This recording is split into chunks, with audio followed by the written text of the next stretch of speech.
सो भूतबली सागर महाराज जी की समाधि हुई, फिर मुनि सागर महाराज जी की संग में समाधि हो गई।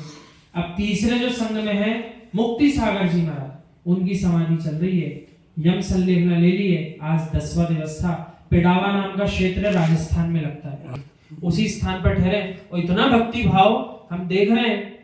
वे मुनिराज अपनी समाई कर रहे हो, वे व्रत अपनी भक्ति आदि कुछ भी कर रहे हो, तो पूरी की पूरी समाज इकट्ठी होकर ऐसी ठंड में बैठ रही खुले, उनको निहारने, उनकी सेवा करने। और परिणाम क्या बनाए सब जीवों ने, इनका समाधि मरण खूब अच्छे से होना चाहिए। 500 घर की समाज है वहाँ पर। बहुत सुंदर समाज है। और वहीं पर अभी पिछले वर्ष जो है संविज्ञ सागर महाराज जी जो मासोवासी, जिन्होंने चौक में मासोवास किया था अभी 2 वर्ष पूर्व, उन्होंने अपना पिछला चतुर्मास उसी स्थान पर जाकर के वहां पर ऐसी स्थानों पे फिर किया है।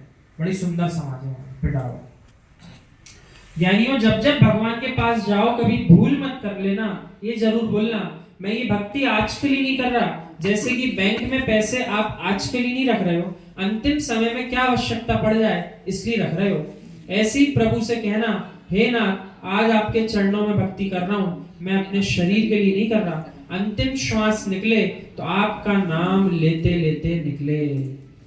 भगवान के दर्शन करके पुनः जब घर आने का योग बने ना, जब भी बने, एक पूजा करके 2 पूजा करके जब भी घर लौट रहे हो, अंतिम में आते समय उस अवस्था में ये भाव जरूर बना लेना कि आपके पुनः दर्शन मिले। और जब तक मैं इस पर्याय में हूँ आपके अंतिम दिन तक दर्शन करने आता रहूं और आप ही के चरणों में मेरा समाधि मरण होना चाहिए। ऐसी भावना प्रतिदिन भाना चाहिए। बच्चा बच्ची माता पिता का नाम चिल्ला चिल्लाकर ना निकले, मैया बाप रे दादा रे ना चिल्लाऊं, हे वर्धमान महावीर तुम्हें नमस्कार है ऐसा कह करके चला जाऊं। आप लोगों को विश्वास है क्या? मित्र मुझे तो पूर्ण विश्वास है, अखंड विश्वास है, पूर्ण विश्वास है। किसी से अंतिम श्वास में भी नमोकार ना सुनूं, नमोकार सुनाते सुनाते चला जाऊं।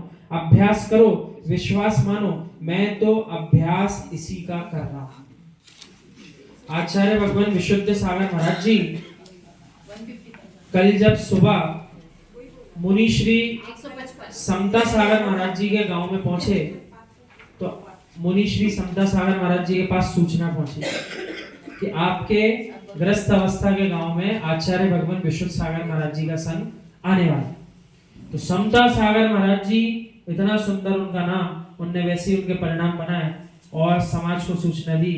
इतने बड़े आचार्य भगवान हमारे छोटे से गांव में जाने वाले जहां हमने जन्म लिया था, उनकी व्यवस्था बड़ी सुंदर होना चाहिए, उनका जो आप आगमन कराओ बड़ा सुंदर होना चाहिए। ऐसी भावना किसने भाई? मुनि श्री समता सागर महाराज जी जो आचार्य विद्यासागर महाराज जी से निरापक अवस्था। और स्वयं अभी झारखंड की तरफ है। कहां पर है? झारखंड रीजन में है अभी।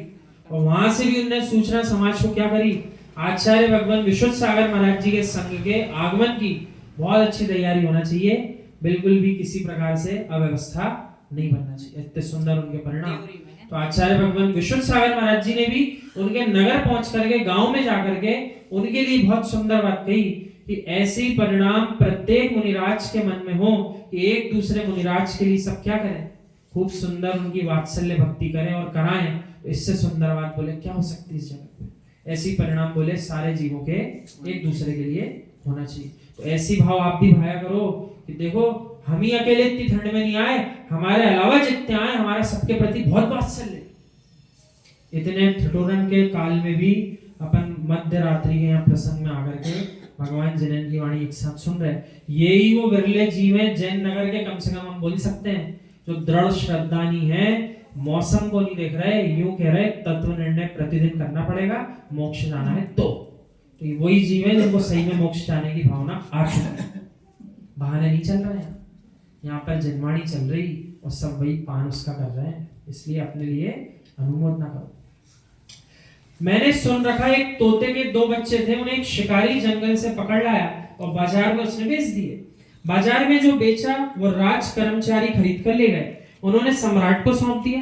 राजा ने क्या किया, एक तोते के बच्चे को रनवास में भेज दिया और एक तोते के बच्चे को घुड़साल में भिजवा दिया। दोनों तोते पलना प्रारंभ हो गए, पिंजड़े में उनका भोजन पानी प्रारंभ हो गया, पर अंतर देखना समय बीतता गया। सम्राट ने कहा मैं परीक्षा करूंगा इन दोनों तोतों की। समय बीतने पर परीक्षा का समय आया। सम्राट मंत्री से कहता है, मंत्रीवर, दोनों तोतों को मुझे देखने जाना है। मंत्री ज्ञानी था, बहुत चतुर था। भैया जीवन में भूल मत कर लेना, कभी भी नहीं कर लेना। मैं आपको एक बाहर की बात बताऊं, जैन धर्म नहीं वैदिक दर्शन से बात कर रहा हूं। यमराज आए, उन्होंने कहा आपका